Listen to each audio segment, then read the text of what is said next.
Elles sont toutes nées ici à Beauval ou dans d'autres parcs zoologiques européens. Elles restent néanmoins des mâles âgés de 8 ans, suivis de Malik avec une femelle de 5 ans. Je vous demande d'accueillir bien fort Paco et Amy.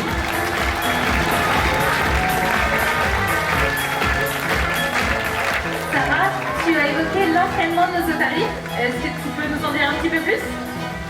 Nous utilisons une méthode dite positive, c'est-à-dire que lorsque l'animal effectue correctement ce qu'on lui demande, il sera récompensé avec du poisson, des caresses et même des jeux. Sa ration quotidienne est répartie tout au long de la journée et distribuée lors de différentes sessions d'entraînement, dont les représentations comme celle à laquelle vous allez assister. Les premiers comportements acquis sont de rester en place à un endroit bien précis,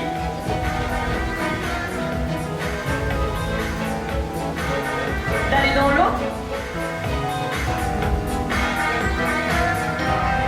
et de venir toucher un target. Alors un target c'est quoi? C'est tout simplement un bambou avec un embout coloré. Il peut aussi être remplacé par le poing du soigneur. Toutes ces bases nous permettent de leur apprendre énormément de comportements que vous allez pouvoir observer. Néanmoins, ces séances d'apprentissage et ces représentations doivent toujours rester des moments ludiques pour nos otaries. Alors pour commencer, devant vous, vous pouvez observer des otaries de Californie. Mais il existe néanmoins plusieurs espèces d'otaries. Ces otaries de Californie vivent le long des côtes rocheuses du Pacifique Nord. Elles sont donc parfois amenées à plonger du haut de certaines falaises pour rejoindre la mer. C'est pourquoi vous pouvez observer ces rochers idéaux pour le bien-être de tout le pensionnaire.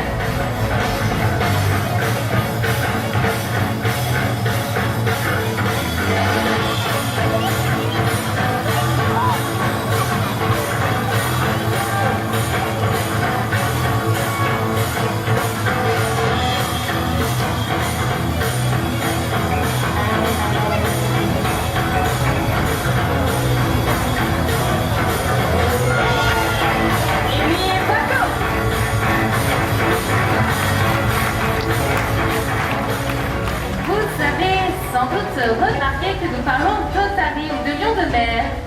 Mais pourtant ces animaux sont souvent confondus avec d'autres.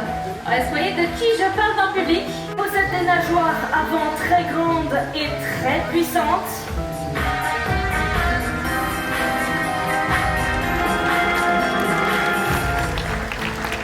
Ce qui va leur permettre de se déplacer à 4 pattes ou à 4 nageoires. C'est comme vous le souhaitez. Et même de courir à une vitesse avoisinant 25 km/h.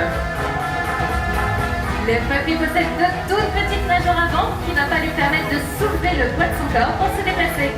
D'ailleurs, regardez bien, Paco et Amy vont tout de suite vous faire une petite imitation des phoques.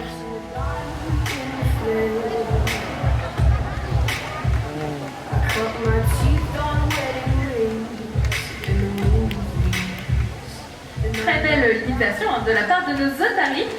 Il existe néanmoins d'autres différences, est-ce que vous pouvez nous les montrer? La deuxième différence est la manière dont ils vont se déplacer dans l'eau. Les otaries utilisent leur nageoire avant pour se propulser, tandis que le phoque, lui, va utiliser ses nageoires arrière. Le phoque, lui, ne possède qu'un petit trou de chaque côté de la tête. Il est donc impossible de distinguer les oreilles chez le phoque. Nous venons d'évoquer des différences, mais pourtant il existe un important point commun entre ces deux animaux, c'est qu'ils possèdent tous les deux du poil. Oui, effectivement, il n'est vraiment pas évident de le voir lorsque nos otaries sont mouillées, mais regardez bien, lorsque nous les caressons à rebrousse-poil, on va attendre que Paco s'installe, vous pouvez facilement observer ce court pelage d'environ 1 cm. Super, merci Sarah. Plus aucune excuse. Personne ici ne devrait plus confondre phoque et otarie. Qu'est-ce qu'on fait, Solène, ce soir? On les fait participer ou pas? Ah, ils ont bien crié tout à l'heure, alors je pense qu'on va les entendre dans tout le parc, donc je pense que oui, on peut les faire participer. Très bien. Du coup, on va diviser les gradins en 2 parties. La première partie et la seconde.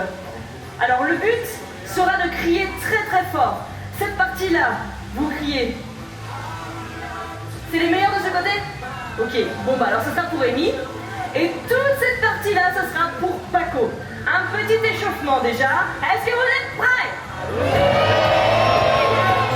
Pas mal. Alors, on va commencer du côté d'Amy. Criez bien fort si vous voulez que ça commence par Amy. Ah oui, ils sont chauds, hein. Comment ça, ils sont nuls? Est-ce que vous pouvez faire mieux pour Paco?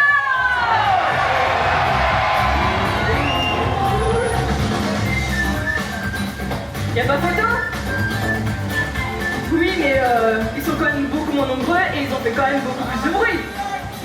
Comment ça, non? Vous criez pour Amy? Quand même. On refait pour Paco!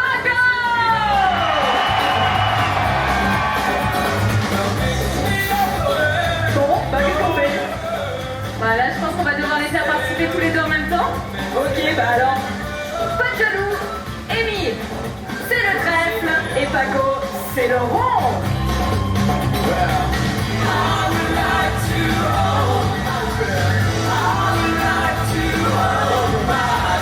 Et bravo, Amy!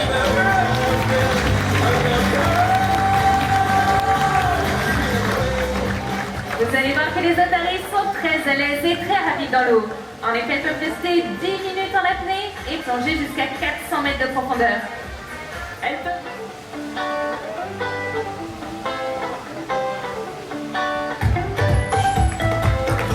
Nous pouvons les applaudir bien fort.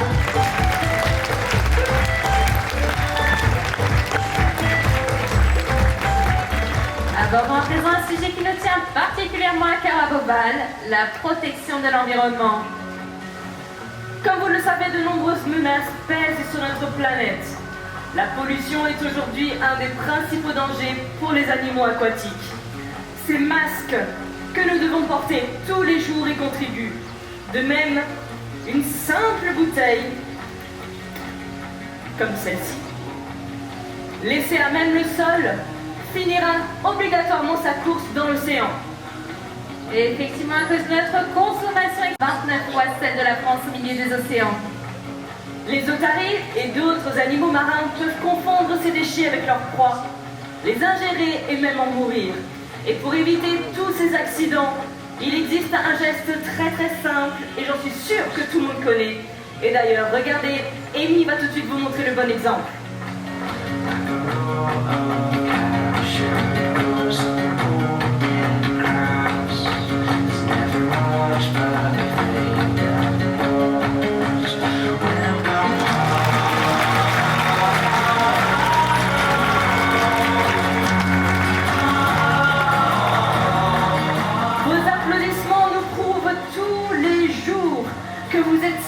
À ce geste. Malheureusement, que ce soit dans les gradins ou ici même, dans la nature, c'était l'inverse. Dans la nature ou ici même, dans les gradins, nous retrouvons encore beaucoup trop de déchets. N'hésitez pas à les garder un peu plus avec vous et à les jeter dans une poubelle. Vous en avez d'ailleurs partout à votre disposition. Je pense qu'on peut encore applaudir bien fort notre belle Amy.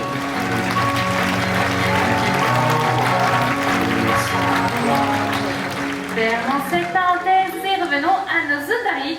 Je ne sais pas si tout le monde a remarqué, mais les différentes formes tout autour du bassin étaient mélangées. En effet, pour les stimuler davantage, nous les changeons régulièrement de place. Alors un petit peu jeu de mémoire. Je ne sais pas si vous avez suivi tout à l'heure, j'espère. Est-ce que vous vous souvenez de la forme d'Amy? Oui. Le trèfle, vous êtes sûr? Oui. Alors Amy, le trèfle, s'il te plaît. Well, pick me up, golden hand, open sail, Bravo, Amy.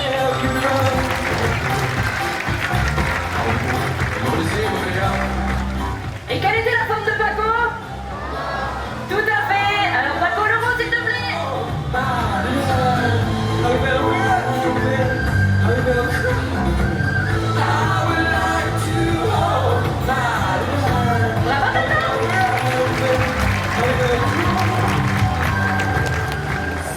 Les otaries sont des animaux très joueurs. Dans leur milieu naturel, elles s'amusent avec des petits morceaux de bois ou des galets qu'elles poussent du bout du nez. Oui, tu as raison, Ségolène. Et pour effectuer cela, les otaries utilisent leur grande moustache, aussi appelée vibris. Ce sont des éléments sensoriels très importants pour les laisser directement vers celle-ci afin de capter toutes les informations sur sa position. Nos otaries n'auront plus qu'à bouger tout leur corps pour la maintenir en parfait équilibre.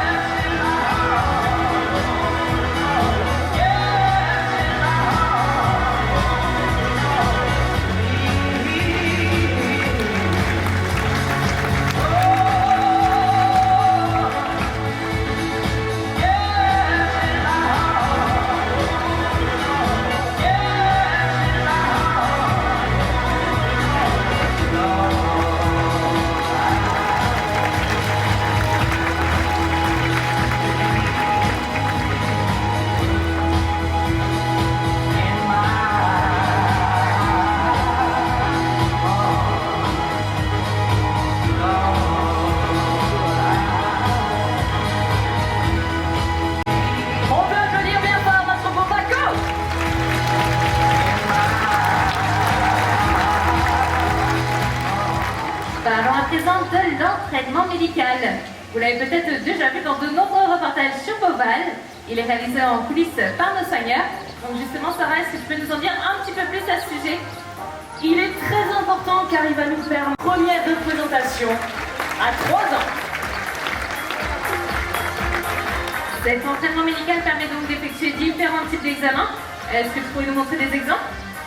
Grâce à cet entraînement, nous allons pouvoir effectuer des prises de sang, des radiographies, des échographies et beaucoup plus de choses. Avec Nola, aujourd'hui, nous allons vous montrer comment nous faisons pour lui demander d'ouvrir la bouche.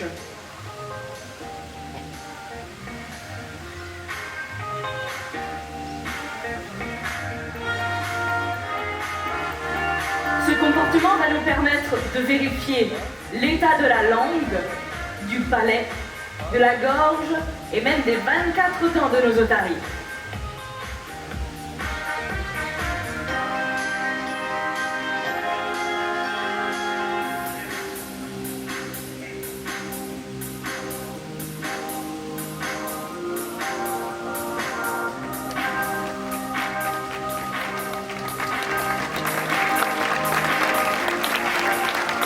À l'aide d'un stéthoscope, nous allons pouvoir écouter le battement du cœur et de la respiration de nos otaries, et tout cela sans qu'ils ne bougent.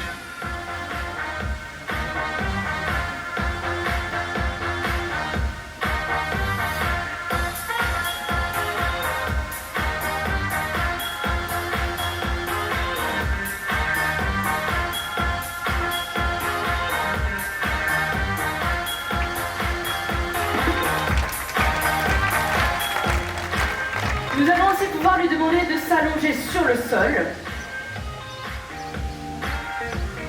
Dans cette position,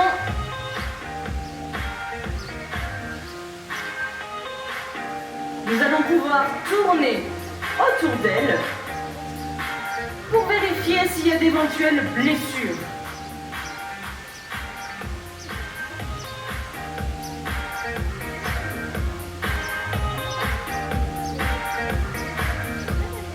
Dans cette position, nous allons aussi pouvoir faire des prises de sang. Alors, c'est le même principe que chez nous. Par contre, les otaries possèdent des veines, des deux petits veines comme chez nous. Nous allons désinfecter,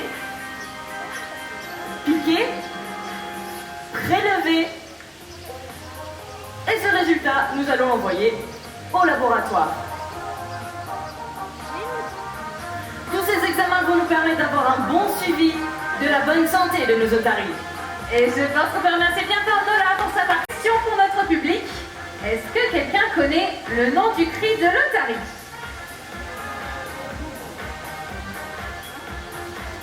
L'aboiement, tout à fait. D'ailleurs, nous allons vous lancer un tout petit défi.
les protéger. Alors n'oublions pas qu'à la maison, lors de promenades à la mer, à la montagne ou ici au Zooparc de Beauval, chacun de nos gestes compte.